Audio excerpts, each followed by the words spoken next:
Bagi teman-teman yang suka belanja online, sedih ya, pilihan kita bakal berkurang nih mulai Februari nanti. Kita nggak bakal lagi bisa beli-beli barang di Bukalapak. Ini karena Bukalapak memutuskan untuk menghentikan layanan penjualan produk fisik di aplikasi dan situs web Bukalapak secara bertahap. Bukalapak menyatakan keputusan itu diambil dengan penyesuaian strategi bisnis. Kalau kita ingat, sejumlah e-commerce lain di Indonesia juga pernah mengalami kondisi serupa dengan Bukalapak. Beberapa tahun terakhir contohnya ada belanja.com, Elevenia, Kilapa, Rakuten, Cipika, Multiply, MatahariMall.com, Toko Bagus, hingga JDID yang menutup layanan marketplace-nya.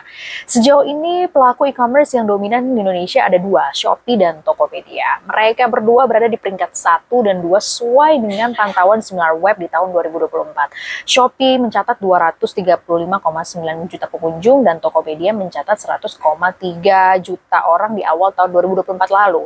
Pertanyaannya kemudian, kenapa ada yang bertahan dan tidak bertahan? Seperti apa ketatnya persaingan bisnis e-commerce di Indonesia? Pengamat ekonomi Heru Sutadi mengatakan kehadiran modal besar dari pemain multinasional dan perusahaan teknologi raksasa sangat berdampak pada kelangsungan bisnis para e-commerce marketplace domestik. Karena itu, pemerintah perlu memberikan perhatian lebih terkait UMKM binaan, ekosistem dan infrastruktur digital, serta regulasi yang bisa mendorong persaingan usaha yang sehat dan berkelanjutan. Ia menambahkan bahwa pertumbuhan ekosistem digital tidak hanya menguntungkan secara ekonomi, tapi juga menciptakan lingkungan bisnis yang adil, sehingga perusahaan teknologi raksasa ini tidak menyalahgunakan dominasi pasar yang dimiliki untuk kepentingan bisnisnya semata. Nah, intinya ya teman-teman, berarti sebenarnya perlu ada regulasi untuk membangun sebuah ekosistem digital yang adil. Seperti apa ya? Salah satunya seperti yang diberlakukan oleh Uni Eropa mulai tahun 2023 lalu, di mana mereka mengimplementasikan Digital Market Act atau DMA dalam aturan ini.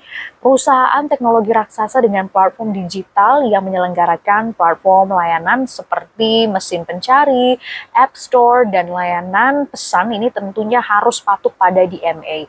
Salah satunya supaya tidak terjadi monopoli oleh perusahaan teknologi raksasa. Ini kita berada di masa kritis, Mas, karena jika kita tidak dapat menjaga persaingan ini secara sehat, itu ada kecenderungan pasar di ekonomi digital bisa melalui fenomena yang namanya tipping effects. Jadi mereka bisa kemudian secara cepat seperti ini, mereka tip ke salah satu platform. Dan secara cepat itu bisa dapat dimonopoli. Itulah juga alasannya kenapa regulasi ex ante seperti DMA ini sangat penting untuk memastikan bahwa dengan masih adanya para pesaing yang bersaing dengan ketat itu, para platform yang dominan tidak kemudian serta-merta menggunakan kekuatan pasarnya atau market power-nya untuk melakukan tindakan-tindakan yang curang atau tindakan-tindakan anti persaingan yang akan menyingkirkan para pesaing secara tidak sehat. Kalau kita lihat di tanah air ya, Indonesia belum punya aturan serupa DMA ini.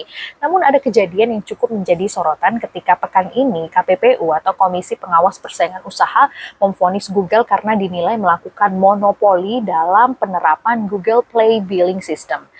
Google yang menguasai sekitar 93% pasar pun didenda sebesar 202 miliar rupiah.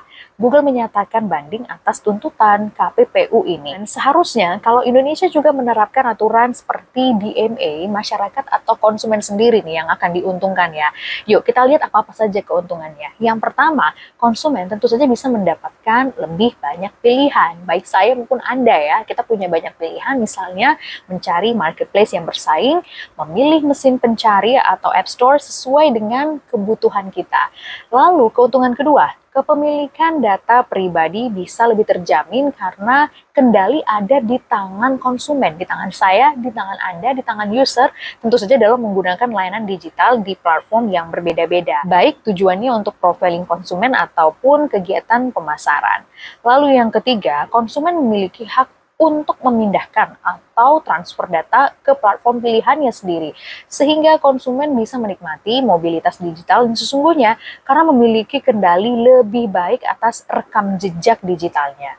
Lalu keuntungan keempat yang juga tidak kalah menarik yaitu konsumen tidak lagi harus login ke platform tertentu agar bisa mengakses layanan digital lainnya. Bagaimana kalau menurut kamu? Yuk diskusi di kolom komentar.